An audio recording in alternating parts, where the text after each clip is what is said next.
projects and what's going on. My name's Colin Bass. I'll be your host, and also I do acting, writing. I'll answer your guys' questions. But we're going to focus this week on X-Men Children of the Atom and these two lovely gentlemen right here. Evan, do you want to do your introduction? And then I would love for us to just kind of restart and do all of our introductions again. So, yeah. Please dive Sure.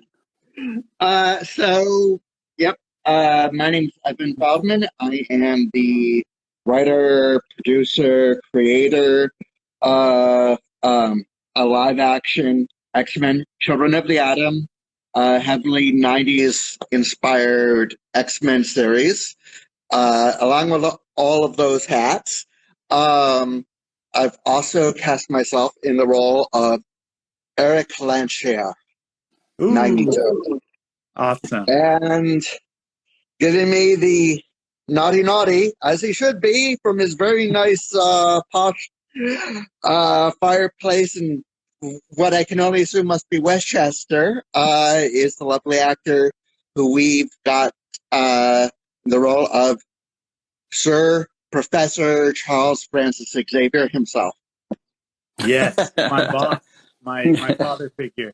And Mr. New York actor, you gave an amazing intro. Do you mind doing it again just for the clips? Yeah, sure thing. My name is Steven Sorrentino. I'm from Los Angeles and New York, and I'm currently on my farm here in Virginia, in Washington, D.C. area. But I'm an actor, comedian, impressionist, a Las Vegas headliner, comedian. I've been around for a very long time, and I'm a character actor at this point in my life that's well-seasoned. So when Evan said, you want to do Xavier? I'm like, yeah, why not, man? And of course, I can do an English accent if he really wants me to, but it's up to him. It doesn't matter. Awesome. So, or I could do him from Brooklyn. You know what I mean? You could do what you got to do. Brooklyn Xavier down there's a That lot. was great. Yeah, I've been around a long time. Yeah, Steven Sorrentino is my name. I used to work with Debbie Reynolds, Jerry Lewis, and some of the Las Vegas, old Hollywood and old Las Vegas folks. Been around a long time. Steven, it is a pleasure to have you. You're our first guest in a while that we actually scheduled. Sometimes people make their way in here and it's pretty crazy, but we are so happy to have you. Steven, you got some real actor swag, and I respect the hell out of it. So it's really great to have you. Thank you, brother. I appreciate it. I'm going to throw some questions at you guys, and I'm also going to take some from the audience, and then we'll basically just go from there. But, Steven, can you tell me about how Evan approached you and how you felt about the role and that first moment where you go, I'm going to do this? I still remember that first. You want to say series of moments. Evan, this one's for Steven. No, I know. I was doing another project on like a Zoom play or something like that during COVID, and he just went, "This is our Charles Xavier," and I'm like, "Who is this guy?" Because it was a picture of me. My head was shaved, no mustache, and I was like in this pensive type of weird. And I'm like, oh, I am? And he sent me the cartoon of Xavier and me together, and I'm like, okay, I got to talk to this guy because he's way pushy, and I love aggressor, you know. So when he said, you want to do it, I'm like, how can I say not? You know, if I have the time, because I was doing a lot of projects at the time, I didn't know when we were going to film. I said, I'll fit it in. Sure, why not? So it's his motivation and the way he gets excited about stuff. I can't say no. Yes, and I say this every live that Evan is a doer, not a sayer. And that's what won me over, too. He was like, we're going to do this. Here it is. I got the side-by-side, too. I think that it's kind of ironic that our Magneto is the one recruiting the X-Men, right? That's pretty funny. What's with that, Evan? Evan. Maybe they haven't gone their separate ways yet. I don't know. Yeah. So, Evan, do you have any updates for us on the pre-production side of X-Men Children of the Atom? Great news. I put the challenge out there last week. We reached the $100 mark this week. Very, very beyond thrilled about that. Going to be sharing some amazing photographs. Moment. See, he was getting in my mind. He made me forget what I was going to say with this. That's right. And let me tell you what those photographs. That was what was going on there. Yeah. Just so you know, one of the photographs was me in a two-piece, like a bikini, and that's why he's stuttering. Because once you see that, you can't unsee that. Oh, that's in there. And that's how he reached $2,000 is with that picture. Heard it here first. The tassels, it's great. Yeah. So yeah, and got special promotional photos coming up to celebrate, hopefully soon. And yeah, let's see if we can push it to 300 Yes. by the end of next week. Let's just keep the train rolling. Yeah. We're working hard on a teaser and all sorts of, always working. Right. And that's what I will say on these weekly lives is if you guys can't donate, always share it. It might get the right eyes, just like it got Steven and I. We came in here, and now I am a very happy mutant with my X-Men visor, with my Cyclops visor, and I'm meeting Charles Xavier right now. So life is good, but what really counts is you guys liking, sharing, commenting. If you can't donate, please share it around. It might get the right people, and I think that we're proof that Evan is just grabbing and plucking and creating this great show. And if you guys haven't seen it yet, there's a Cyclops short and a Wolverine short. Maybe Professor X is going to pop up in the next one. You never know. Hey, you never know. I'm in, man. Yes. Your dollar will go a long way to decide it. Can I say supporting, because I'm also a producer and a director for independent films and shorts and stuff. A dollar goes a long way, but spreading it goes even further, like you said, Colin. If you tell everybody what's going on, we support these projects, especially if you're an X-Men fan, but even just supporting independent films or fan films, even $5 or $4, $3, whatever it is, it goes a long way because it keeps things going, as you know, in the arts. Definitely. Exactly. And also it has the power to have other people find you and make it even bigger in a snowball effect like that. Yeah, So, and if the person who's sharing it can't donate for whatever reason, because life happens, the person they're sharing it to might be able to donate something, or the person they're sharing it to. So, the wider the net, the more chances there are for everyone. And Evan has already created 2 proof of concepts, so we're not just taking your money and disappearing. So make sure you check those out, share those around. I had a blast playing Cyclops. So, Steven, are you excited to be the most comfortable person on set rolling around in a wheelchair? Are you excited for that? It's not my first time in a wheelchair role, but yes, I'm very set for that. It is cool. As I'm getting older, my legs give out after 12 hours of shooting. So if I can just roll in and roll out, I'm in. Yeah. No, I'm right there with you.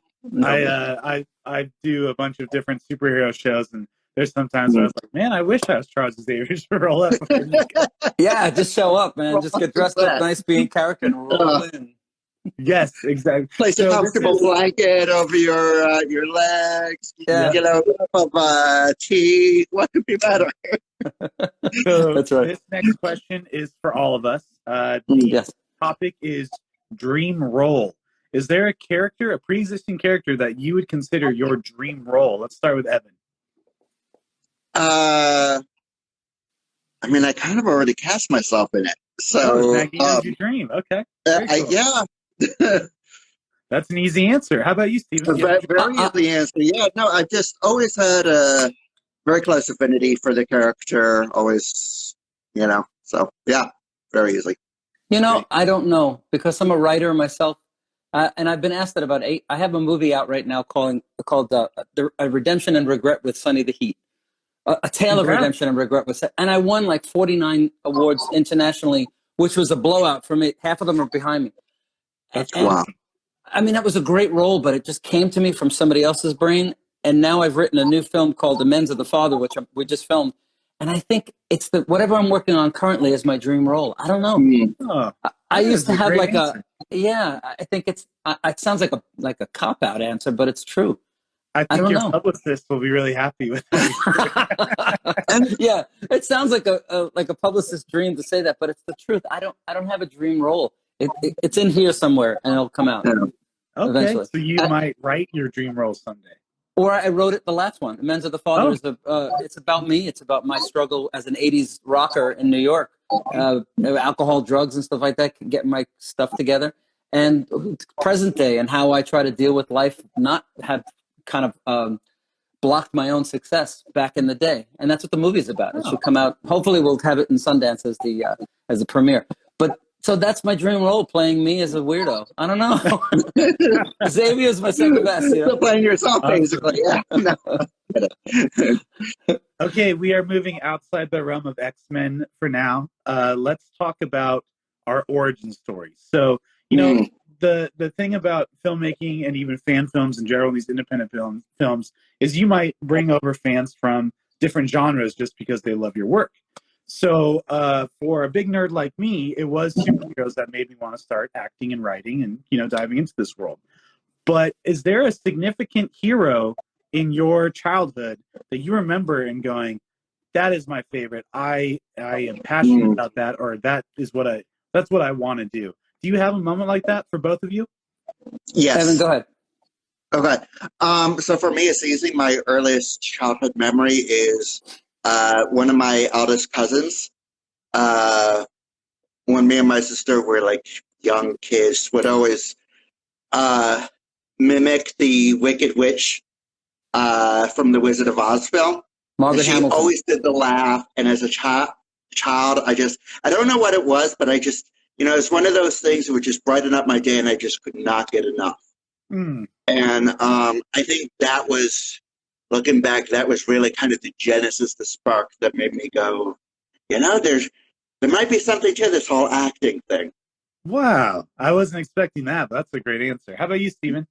I think, and I've been asked this question before, and everybody that I saw when I was a kid on television, Jerry Lewis was one of them. Marty Allen was a comedian. All of the old folks. When I was a kid, I used to watch them on television, and I said, someday I want to do that. I want to be that. And I saw Debbie Reynolds in the movie Singing in the Rain when I was a little boy. Mm-hmm. And I said for my whole childhood, and when I was growing up to teens, I said, someday I'm going to be in the movies, and I'm going to work with Debbie Reynolds. Everybody says that. Later on in life, I met somebody who worked with her and said, she's really great. I said, I got to meet her someday. Cut to becoming friends with Jerry Lewis, my idol, going to an award ceremony. There's Debbie Reynolds. And I saw her, and I grabbed her, and she's a little bitty thing at the time, she was alive, bless her heart. And I was kind of had a couple drinks on me, a couple of cocktails. And I was a little animated, and I scared her. I think she was like, took a picture of me. I said, I'm going to work with you someday. She says, good. Okay. And then about 5 years, maybe 5 or 6 years later, I got a phone call out of nowhere because I sent my tape to a comedian named Rip Taylor, who used to open for her. He wasn't available, and her son called me to start working with her. And for 5 years straight, I shared the stage with my idol that I said, someday I'm going to do that, Debbie Reynolds, and was her co-star, her travel partner. So my dream came true times 10, all of those things. So so it happened. It is. And I even worked for Elton John, who was my musical hero, for about a year when I was younger as well. So all of these people coming out of the woodwork, the guys from Styx and for my heroes, Marshall Tucker, I know these guys now. And it blows me away that you can attract all that stuff, as Xavier. Yeah. You can really attract what you want. You can make it happen. So I did, in a way, all of my heroes. And they come to my shows in Vegas. You look out in the audience, it's like, I watched you in Santa Lucia. When, of course, they're 150 years old now, but it's amazing. So, yeah, dreams come true, for real. That is awesome. I'm a big believer in if, you speak it, it helps make it happen. And you're proof, you're living proof, which is Living so cool. proof. Hell yeah. And if I could just quickly say, I love the fact that, like the Debbie Reynolds thing, it came about more as a right place at the right time sort of thing. Person they had couldn't do it for whatever reason. You were available, and then next thing you know, it turned from a one night thing or whatever into 5 years. That's amazing. Yeah, private jets, the whole bit. Yeah, and getting to be on stage and holding the hand of your idol when you're a kid, saying someday I'm going to do that. Cut to taking the bow and walking backstage, having done a killer show with somebody that you love. That is absolutely amazing. Doesn't get better. Guys, we have a question from the audience. Guys, thank you so much for sticking with us. I love doing these lives. We do them once a week, and we have a very special guest here. If you're just tuning in, is our Charles Xavier. Steven is amazing. Having a blast talking to you. All right, diving into this next question. The question for the three of you. With all of you being actors and directors, who is your favorite director? What media inspired you to pick up? So I guess we answered the second one already, but do you guys have favorite directors? Working today, definitely. A bunch, but the first one off the top of my mind, I know I said previously that aside from comics, I'm a big horror fan, but I prefer psychological. So, Mike Flanagan, Mike Flanagan, who, What did has he done do? a bunch of work with Netflix. He did the recent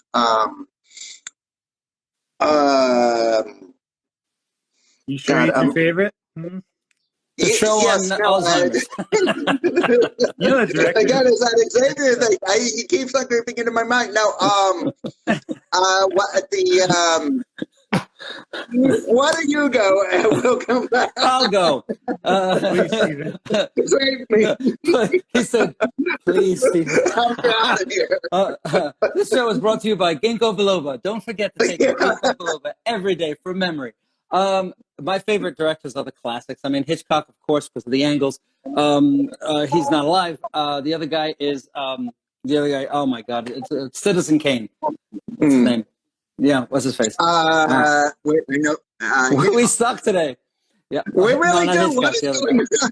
Tag me in, Yeah, guys. wait, one more. Okay, Colin. Go ahead. My favorite Save us. director is Edgar Wright. My favorite film of his is Scott Nice. Pilgrim vs. the World, but the Ice Cream and Blood trilogy, which is Shaun of the Dead, Hot Fuzz, and At World's End. There's like just That's a great answer. life, and I started really trying to. I don't really direct, honestly, but when I write, I try to think about what the director would do, and I got heavily inspired by Edgar Wright, and those are my top 4 by him. But he was a huge part in the beginning of the Ant-Man process, and a lot of that transferred onto the movie, but then something happened with Mark. Anyways, Edgar Wright's my favorite, and at least I named some movies, so we're doing pretty good. Well, wait, I'm good. I'm better now. Yeah. Orson Welles is who I was thinking of. Okay. Orson Welles, you know because what? he just didn't do the obvious, Our good War of friend the and our Worlds. VFX artist he commented Orson Welles, so we got some fans in there too. Thank you. Yeah, thank And of you, course, Augustine. Spielberg and Ronnie Howard, because of their dreamlike quality, where they're able to catch the audience and capture the characters in the dream, and I love that. It's obvious, but that's my choice. That's awesome. And then we have some other comments coming in. We got Zack Snyder, which I love, Michael Bay. Elvin, my producer from Nerdbot, says Tarantino's his favorite. Of course. Yeah. So Very, we got some film fans in here, which is great. It's turned into really more of a film conversation, which is very exciting. Was perfect. So moving on, we dove into X-Men a little bit. We dove into our history. Let's talk about our future. So there's a very real possibility, with your guys' help, the people watching and people watching this later, of us all filming together. Is there a certain scene that you are especially excited for as the writer, Evan? Oh, I thought you were going to open this up to. Okay. Well, I don't know. Steven and I already are vibing. I think we're gonna love every scene together, right? Yeah, exactly. Yes. It's interesting. Charles has a unique, complicated, and I love complicated because that just means it makes it so much more fun to write for me personally. History and relationship with both of our characters, with Eric as well as Scott, right? So, I mean, there's so much potential for scenes for all 3 characters that just I would love to put the film, whether it being, Xavier's mentoring or taking in a young, frightened, alone Scott Summers out on his own, not sure what to do in the world, or a younger, kind of more brash Xavier and Eric kind of discovering their differences and similarities for the first time, and how that creates their separate yet kind of combined path. I mean, literally the possibilities are endless. Right. And Colin, for me, the most exciting thing is to find the person inside of you, your heart, and the other characters. For me, if the scenes, I don't care who I work with, if that other actor shows me their heart, their soul, and I could see it, and that vibes, that's all I care about, because that's the beauty of acting. Yeah, well, awesome. I mean, in a way, yeah, but you have to show your heart, and if the other actor can't, then it's not as fun. You have to dig, and I don't want to dig. I love when you meet me halfway as an actor, and it's that beautiful collision of souls, and then the scene works, The truth. It's the truth, in acting. Yeah, 100%. Steven, I'm getting goosebumps from what you're saying, man. That is Yeah, awesome. baby. Okay, so our good friend Super Cosplay Lover, which Steven, I don't know if you know this, but he's the one that does a lot of the fan casting and the side-by-side You need pictures. the card. He says, any plans for cameos? And he looks like he's teasing at Deadpool. Do you have any interest in bringing Deadpool into the show, Evan? Of course. Why wouldn't I? I mean, yeah. I think, yeah, maybe a conversation for when we eventually get dawning on here. But yeah, no, definitely just the whole Deadpool, X-Force, Cable, Logan. Yep. One long title. Yeah, that's going to be the title of the episode, by the way. Yeah. Steven, I don't know if you know this about Xavier, but he can go to this place called the Astral Plane. And he's up on his feet and he's running around, he's fighting, he's throwing rocks and, kicking ass. Do you have any interest in that, or do you want to more stay in the physical plane and have more of the emotion like that? Or would you be down to hop over that dimension and use all these crazy powers and be kung fu kicking bad guys? It kind of sounds like a good idea. I mean, I'd like to do it in my real life, but it's against the usual county laws to beat people up. But I think that sounds like more fun. So I'd like to do both. Yeah, sure. Yes, that's awesome. If that's him, then I want to be him. I want to be every part of him.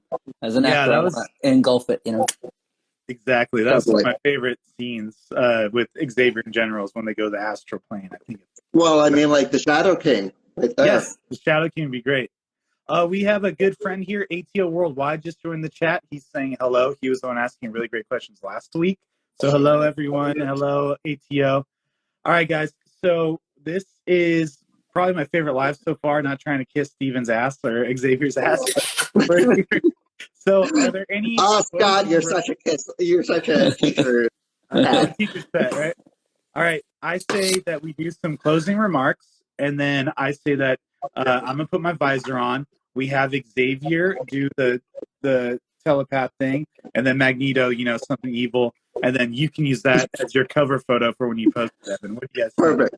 Yeah? Let me know when I'm in. So, closing remarks. I have to do the plugs as the host. Basically, this has been an amazing chat. I hope to have you guys here again. So this is for X-Men Children of the Atom. The Instagram is on this live right now. There's a crowdfunding going on right now. If you donate, we can make more episodes, more shorts, everything. So please check that out. At the least, please share it around. You never know what could happen.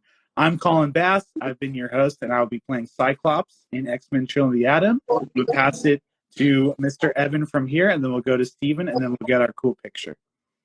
As you said, I'm Evan Feldman, creator, producer, writer, actor, X-Men Children of the Atom. Steven? I'm Steven Sorrentino, actor, comedian, weirdo. Happy to be here. My next project coming up is Amends of the Father that I'm producing and starring in, but I can't wait to do X-Men. Whenever you're ready, boys.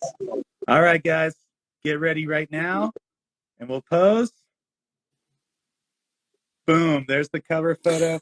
Guys, thank you so much for coming out. It was such a pleasure talking to both of you. And I hope that we can reunite in real life in a full episode of X-Men Children of the Atom.